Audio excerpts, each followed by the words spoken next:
8.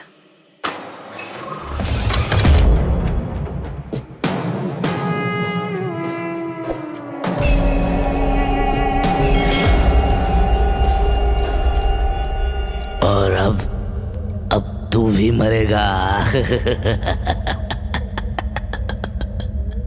सुदीप की हंसी सुनकर देव का कलेजा मुंह को आ गया।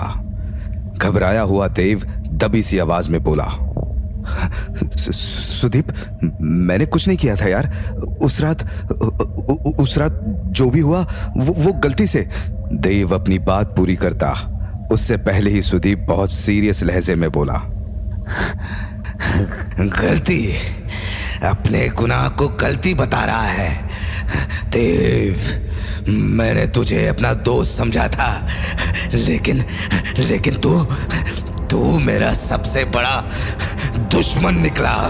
कमरे में ज्यादा रोशनी नहीं थी, लेकिन देव को सुदीप का खून में सना हुआ चेहरा दिख रहा था। देव बिस्तर से उठ गया। उसका पूरा शरीर डर से कांप रहा था। देव ने कभी नहीं सोचा था कि मरने के बाद सुदीप इस तरह लौट आएगा। वो घबराते हुए धीरे से बोला, सुदीप, वो सब विवेक का आइडिया था। मैंने उसे मना किया था, लेकिन वो माना नहीं।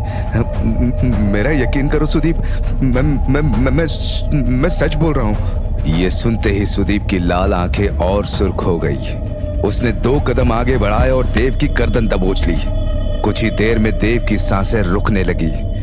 खुद को बचाने के लिए देव खूब हाथ पांव चला रहा था, लेकिन सुदीप को कोई फर्क नहीं पड़ा। देव कुछ कहना चाह रहा था, लेकिन देव के गले से कोई आवाज नहीं निकली कि तभी सुदीप मुस्कुराते हुए बोला,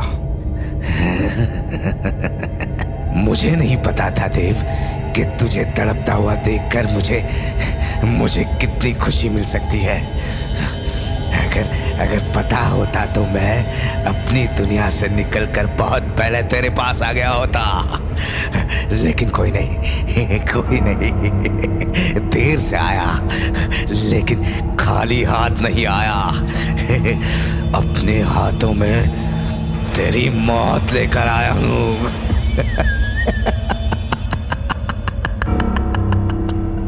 देव, जो कुछ देर पहले तक खुद को बचाने के लिए अपने हाथ पांव चला रहा था, उसने खुद को बचाने की कोशिश छोड़ दी थी। देव की आंखों के सामने अंधेरा छा चुका था।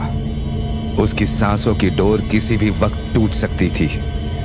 मौत देव के बिल्कुल करीब थी। लेकिन तभी अंजलि की नींद खुल गई। नींद खुलते ही अंजलि ने अपने आंखों के सामने जो खौफनाक मंजर देखा, वो देखते ही उसकी चीख निकल गई। देव अपने ही हाथ से अपना गला घोंट रहा था। अंजलि ने फौरन ही लाइट ऑन की। लाइट ऑन होते ही देव को झटका सा लगा। वो अपने होश में वापस लौट आया और उसने गर्दन से अपना हाथ हटा लिया। हाथ हटते ही देव ने सांस ली और वहीं फर्श पर गिर गया। इस पर अंजलि ने उसे संभाला। देवी, क्या कर रहे थे तुम ठीक तो हो ना? हाँ, मैं ठीक हूँ। तुमने कोई बुरा सपना देखा क्या? तुम ऐसे खुद को ही... अंजलि ने घबराते हुए कहा। देव कुछ नहीं बोला। अंजलि ने देव को सहारा देकर उठाया और उसे बेड पर बैठा दिया। अंजलि ने आगे कोई सवाल नहीं किया। तभी दरवाजे पर दस्तक हुई। अंजलि ने दीवार पर लगी घड़ी को देखा। रात के 3:15 बजे हुए थे। इतनी रात में कौन हो सकता है? अंजलि ने खुद से ही कहा। दरवाजा फिर बजा। अंजलि दरवाजे के पास आकर बोली, कौन है? मैं हूँ, नैना, दरवाजा खोलो। नैना ने हड़बड़ाते हुए कहा, नैना इस वक्त यहाँ क्यों आई है? बेड पर बैठे हुए देव ने हैरानी से कहा। तभी अंजलि ने दरवाजा खोल दिया। नैना तेज कदमों से अंदर आई। उसने अंजलि की तरफ देखा भी नहीं। वो सीधे देव के पास आई और घबराते हुए बोली, देव तुम ठीक हो ना? मैं नीचे किचन में जा रही थी, तभी तुम्हारी आवाज सुनी। तुम घबराए हुए थे, किसी से कुछ कह रहे थे। ये सब सुनते हुए देव ने नैना की तरफ देखा और धीरे से बोला, मैं ठीक हूँ और मेरा ख्याल रखने के लिए अंजलि है यहाँ। तुम्हें मेरी ज्यादा फिक्र करने की जरूरत नहीं है। रात बहुत हो गई है। शिवम भाई की नींद खुल गई और तुम बेड पर नहीं दिखी तो वो वो परेशान हो जाएंगे, और तुम जानती हो मैं शिवम भाई को परेशान नहीं देख सकता।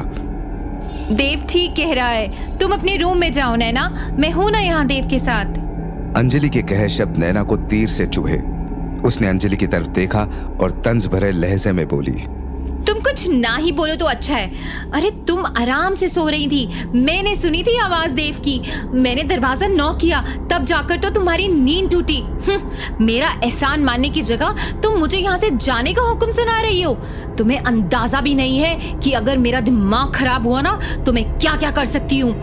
वो तो देव यहाँ है, वरना तुम्हें बस बहुत हुआ नैना, अगर तुमने अंजलि को एक शब्द और कहा तो। ये कहते हुए देव रुक गया और फिर धीरे से आगे बोला, तुमने दरवाजा नॉक किया, तुम मदद के लिए आई, उसके लिए थैंक यू। नैना ने गौर से देव को देखा। उसे देव की गर्दन पर एक घाव दिखा, ऐसा घाव जो केवल एक भूत या पिशाच ही दे सकता है। नैना को शक पहले से ही था, लेकिन अब उसका शक यकीन में बदल गया।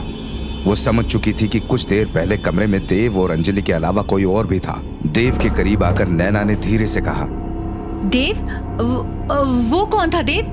मैं जानती हूँ यहाँ कोई था और उसने तुम्हें मारने की कोशिश की, लेकिन जब कमरे की लाइट जली होगी तो वो चला गया होगा। तुम्हारे दिमाग में कोई भ्रम डालकर ना, शायद ऐसा भ्रम कि तुम ही खुद को मारने की कोशिश कर रहे थे। नैना ने जो कुछ कहा वो सुनते ही देव ने उसे हैरानी से देखा, क्योंकि नैना का कहा एक एक शब्द सच था। तुम्हें ये सब कैसे? कि तभी नैना ने देव की गर्दन पर अपनी तीसरी उंगली रखी और देव को पता भी नहीं चला कि उसका घाव भर चुका है। तुम फिक्र मत करो देव, वो जो भी था हम दोनों मिलकर उसे उसकी सही जगह पर पहुंचा देंगे। हम दोनों मतलब? देव बोला। हम दोनों मतलब मैं और मेरा इंतकाम। नैना ने धीरे से कहा और फौरन ही कमरे से बाहर चली गई। नैना ने जाने से पहले जो कहा देव को वो समझ नहीं आया। देव तो ये भी नहीं समझा कि कुछ देर पहले उसके साथ जो भी हुआ था नैना ने उसका सही अंदाजा कैसे लगा लिया। उधर दरवाजे के पास खड़ी हुई अंजलि नैना को जाते हुए देख रही थी, लेकिन अचानक ही नैना रुक गई और फिर जो हुआ वो अंजलि ने सपने में भी नहीं सोचा था। नैना रुकी हुई थी, लेकिन तभी एक झटके में नैना की गर्दन पीछे की तरफ घूम गई। वो शरीर नैना का था, लेकिन चेहरा अब नैना का नहीं सुदीप का था। खून से सना सुदीप का चेहरा देखकर अंजलि कुछ रिएक्ट कर पाती कि तभी सुदीप अंजलि की आंखों के सामने से गायब हो गया। लेकिन अगले ही पल सुदीप की डरावनी आवाज अंजलि के कानों में पड़ी। कब तक बचाएगी उसे तू? देव मरेगा, बहुत जल्द मरेगा।